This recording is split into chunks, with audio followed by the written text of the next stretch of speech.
telespectadores da Rede Vida de Televisão e do programa Páginas Difíceis da Bíblia.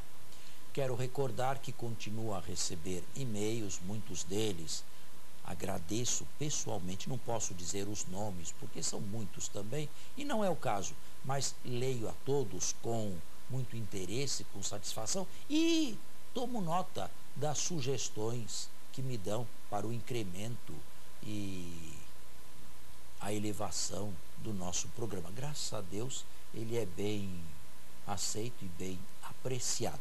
E mais uma vez, quem não tem a possibilidade de vê-lo ao vivo por causa do horário e do dia, ele está no site da redevida.com.br.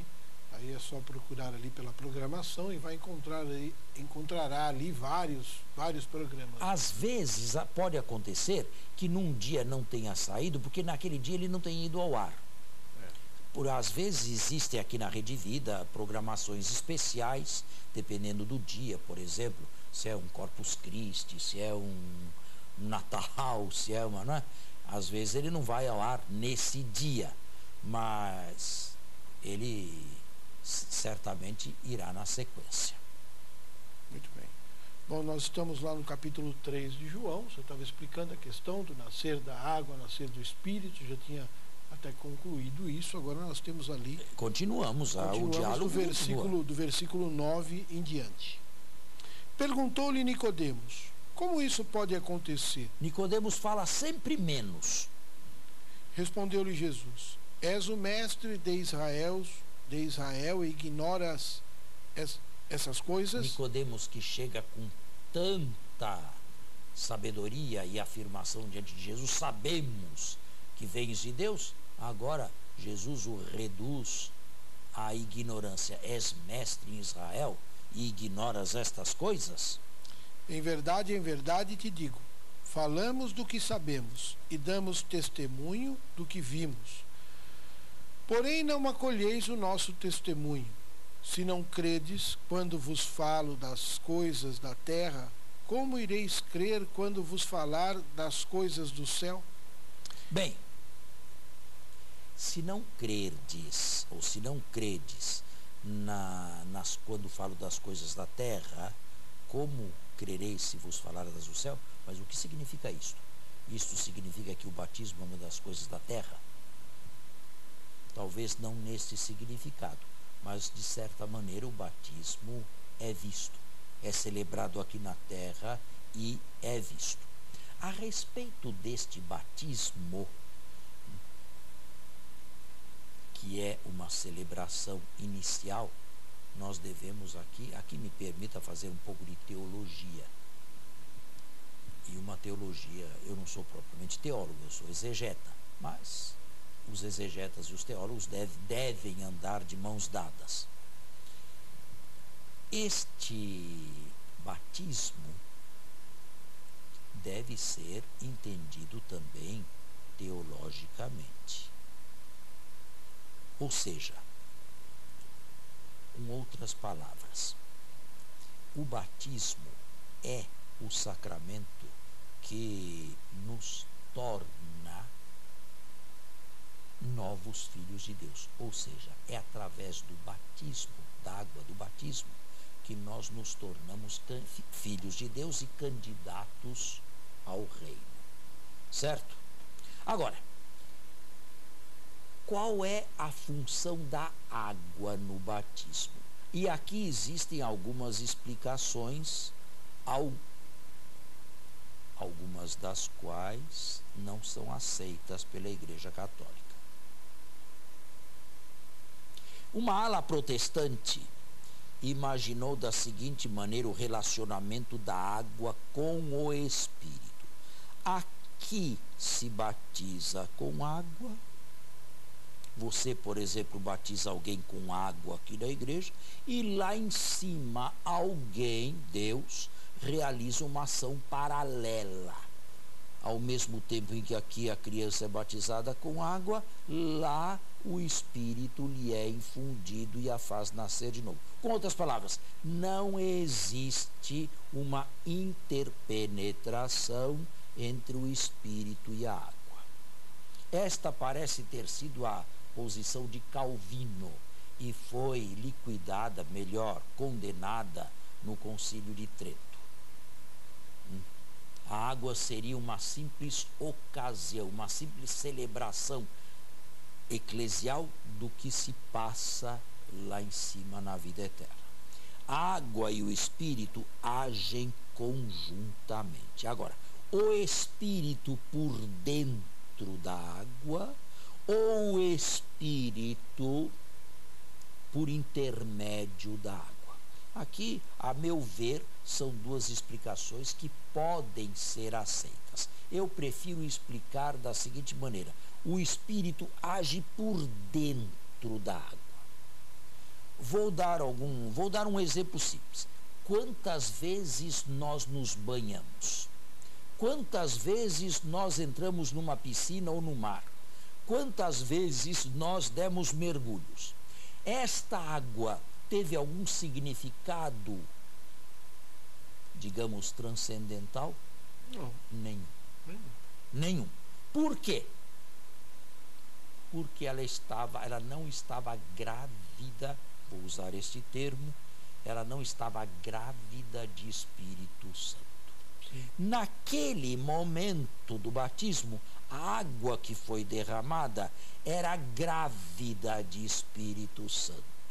E o Espírito, o elemento invisível, a água, o elemento visível, através da qual ele age. E naquele momento, grávida de Espírito Santo, e o Espírito agindo por dentro da água, tornou aquele banho transcendentalmente eficaz. Naquele momento, a água transformou-me com o Espírito, Sim. transformou-me em filho de Deus e candidato à vida eterna. Agora, por que a água? Eu acho que eu já falei isso aqui em algum Sim, programa. mas eu não me lembro. Por que exatamente a água? Porque falamos de Mateus, então deve ter falado sobre a água. Porque a água, neste mundo aqui, já na primeira, vou chamar a este mundo de primeira potência. Na primeira potência, a água dá vida. Dá vida. Dá vida. Bem, nós somos 70% de água. E não só. Nós começamos a existir na água. Nós somos anfíbios, porque começamos a existir na água da placenta materna. Nós começamos a existir na água e depois viemos para a terra. Certo? A água dá vida, mantém vida. Alguns fazem jejum ou greve de fome. Ninguém faz greve de água.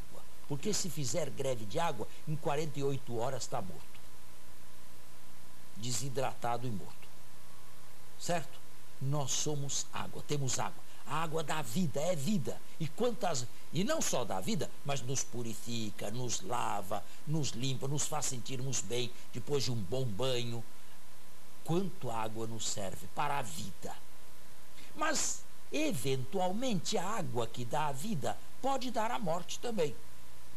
E nós pensamos em afogamentos, nós pensamos em enxurradas, nós pensamos em alagamentos. Quanta gente não morre na água. Nasceu na água e morre na água. A água dá a vida e dá a morte. Só que neste mundo, primeiro ela dá a vida, depois ela dá a morte, eventualmente. Lá em cima, na segunda potência, se troca. Primeiro dá a morte. Ela faz morrer ao pecado, ao velho Adão. Em segundo lugar, ela dá a vida de Deus. Por ser elemento de vida e de morte na primeira potência, ela é assumida na segunda potência com o Espírito, com a capacidade de dar uma outra morte e uma outra vida. Isto aqui está longe de João. Isto aqui não é mais João, isto aqui é teologia. Mas talvez a teologia ajude a interpretar e a entender melhor este texto. E por que, desde o início, a igreja batiza com água. Certo? Agora, como o símbolo, a água é simbólica no batismo, não se trata de tomar um banho como neste mundo. E o símbolo de si é melhor econômico, não é preciso que a criança tome um banho inteirinho, ou seja, mergulhada numa piscina para nascer de novo no batismo. Basta um pouco de água. Da mesma maneira, como uma bandeirinha deste tamanho do Brasil representa o Brasil. Não é o tamanho da bandeira que representa o Brasil, é o símbolo. É o símbolo. E o símbolo é econômico. E para receber, para se alimentar neste corpo aqui, para alimentá-los materialmente, nós temos que comer um bom filão de pão. Mas para comer e comungar o corpo de Cristo, basta uma hostiazinha pequenininha. Perfeito. Ninguém comunga mais porque engoliu mais hóstias consagradas. Não. Percebe? Aliás, somos no mesmo Cristo. Exatamente.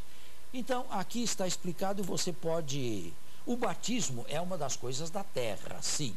Por quê? Porque se passa aqui na terra. Bom, nós temos que fazer um intervalo e já voltamos. Dada esta explicação, você pode continuar o texto. Sim. Como Moisés levantou a serpente no deserto, assim é necessário que seja levantado o Filho do Homem. Aqui o telespectador vai ver como o diálogo tem sequência. Nicodemos desaparece. Ele desaparece e sai de fininho de cena. Ninguém percebeu. Totalmente. Mas ele não será mais mencionado no diálogo. Ou seja, o diálogo se transformou em monólogo. Monólogo de Jesus. Na primeira parte, com Nicodemos ainda, Jesus diz que é preciso nascer de novo. Ou melhor, nascer do alto. E isto se faz através do Espírito e da água, ou da água e do Espírito.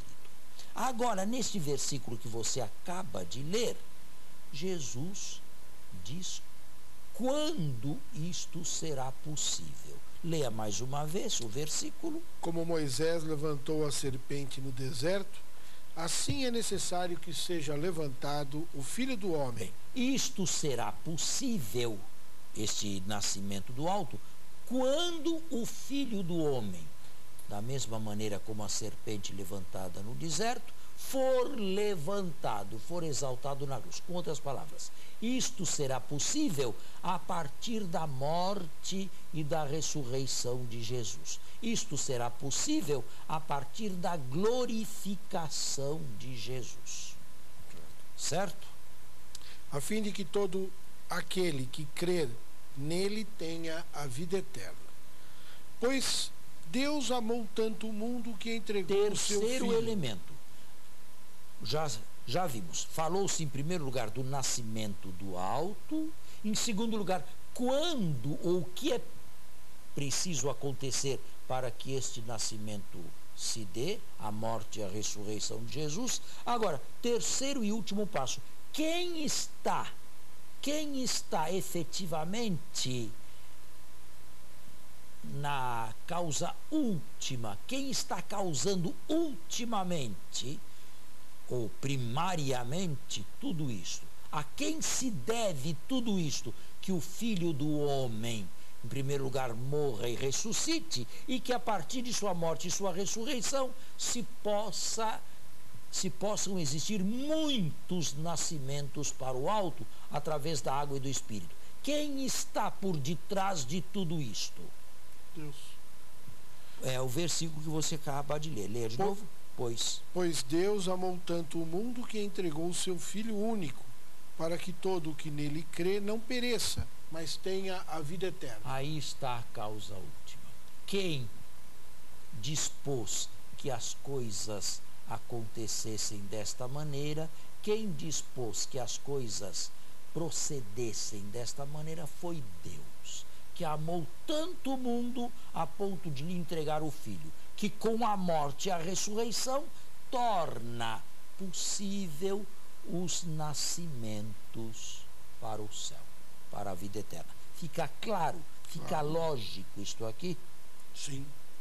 Pois Deus não enviou o seu Filho ao mundo para julgar o mundo. E aqui, pela primeira vez no corpo do Evangelho, vem a palavra mundo, cosmos, que ainda está numa boa acepção.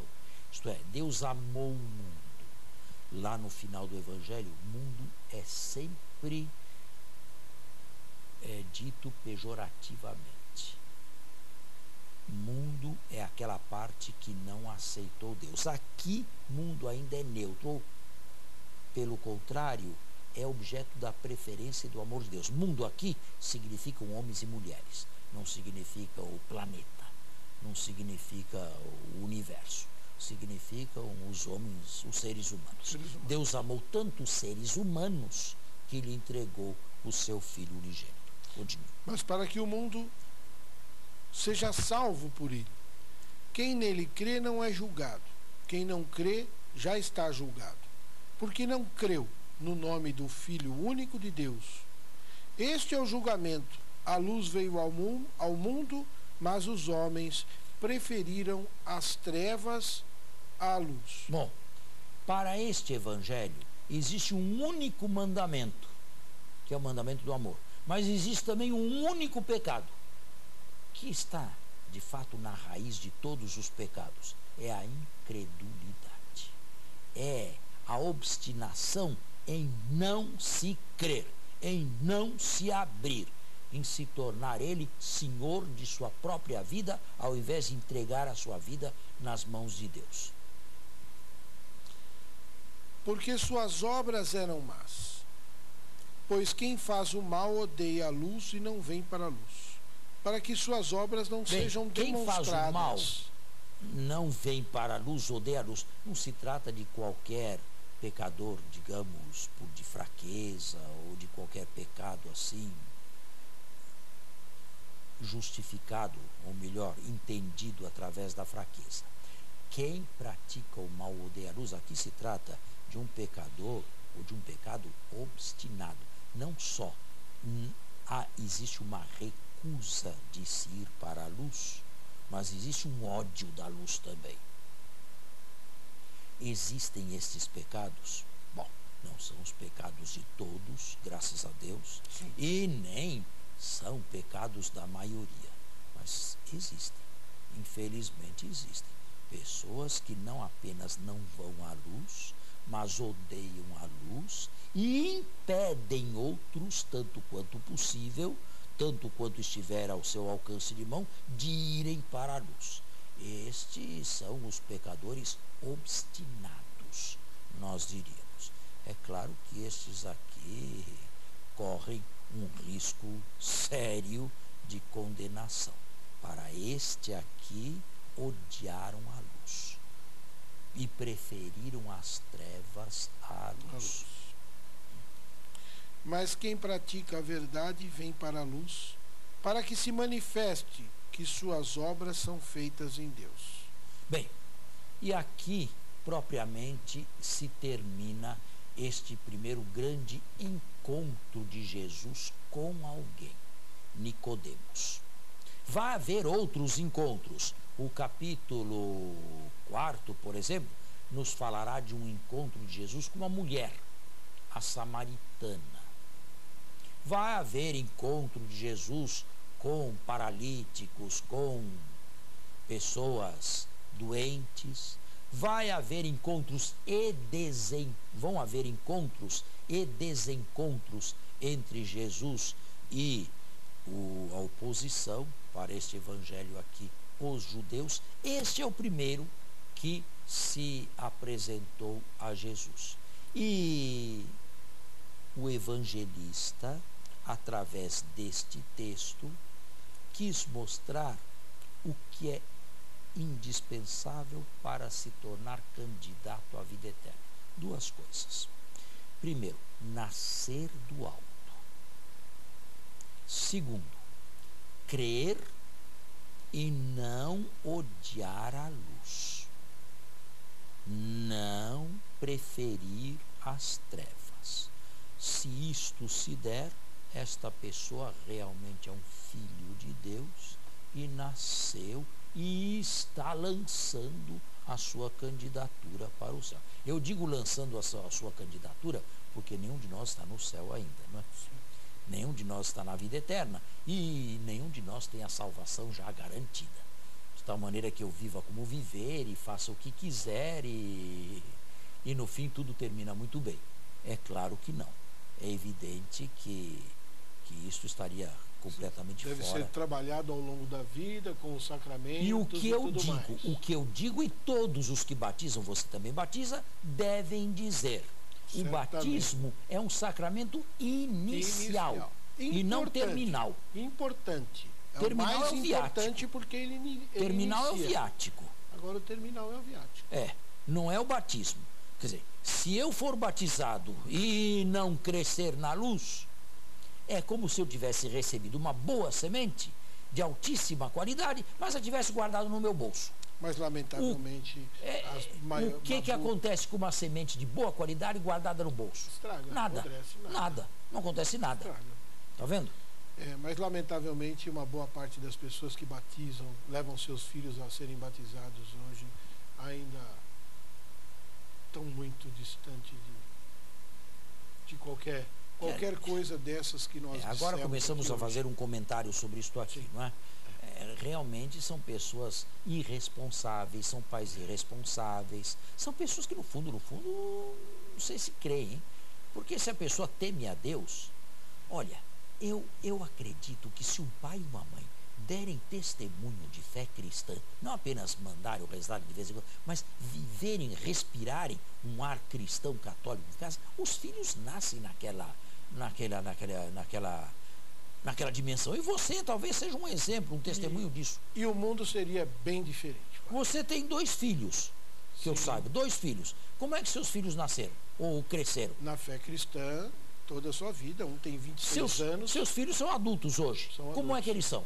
Sim, como é que eles se comportam? Todo domingo participam da celebração eucarística, eles têm em mente a moral a moral cristã, a doutrina da igreja. Por que com 26 anos eles são assim? Porque tem um exemplo em casa. Porque desde o comecinho eles respiraram esse ar em casa. Exatamente. E se todos fizessem isso, todos seriam assim também. É que infelizmente não seríamos perfeitos, porque ninguém é perfeito, mas certamente o mundo seria bem melhor. E a igreja também. E por falta disto, a igreja carrega um peso morto enorme nas costas. Lamentavelmente, algumas pessoas batizam ainda porque a criança não dorme no escuro, para não morrer pagã, e essas tantas outras coisas que se dizem por aí a respeito disso. Coisa absurda, mas estão aí. E supersticiosas também. São superstição acima de tudo. Uma boa parte. Não são todos, não. Agora, é lamentável que esses cursos de batismo não insistam muito nisso também. Não, da minha parte, eu insisto muito nisso. Lá na paróquia nós tratamos muito bem isso. Bom, você é diácono e a paróquia tem a felicidade de ter um diácono. E aquela que não tem? Mas, no entanto, não é bem o que as pessoas muitas vezes querem. Vão lá, batizam e até logo, dão um tchau. E aí vão voltar ali para o casamento e quem sabe vão pro enterro. Quiçá saber onde que está querer saber onde está o atestado de batismo lá para poder casar na igreja. Bem, o nosso programa está já encerrado. Agora, a partir da próxima semana, vamos para o versículo 22 em diante. 22, isso mesmo. Então, muito obrigado. Um bom domingo a todos, até a próxima semana.